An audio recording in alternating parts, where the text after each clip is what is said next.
একটি বিশেষ ঘোষণা। করিমগঞ্জ জেলায় সর্বস্তরের জনসাধারণের অবগতির জন্য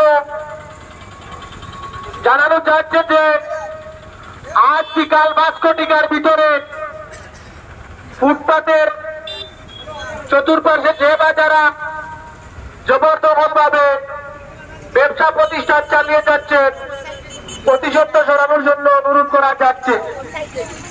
যদি কোনো ব্যক্তি আইন অমান্য করে থাকে, করিমগঞ্জ জেলাধিপতির আদেশ মতে সর্বস্তরের জনসাধারণের অবগতির জন্য জানানো যাচ্ছে যে আজ বিকাল 5 ঘটিকার ভিতরে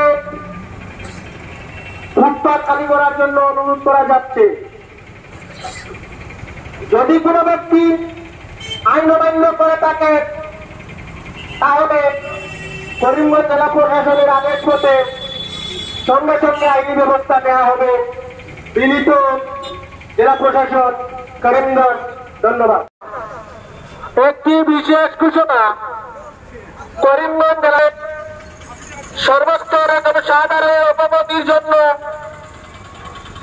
জানানো যাচ্ছে যে আজ বিকাল 5 ঘটিকার ভিতরে ফুটপাতের চতুর্পাশে যে বা যারা জবরদখল ভাবে ব্যবসা প্রতিষ্ঠান চালিয়ে যাচ্ছে প্রতিশোধ সরানোর জন্য অনুরোধ করা যাচ্ছে। যদি কোনো ব্যক্তি আইন অমান্য করে থাকে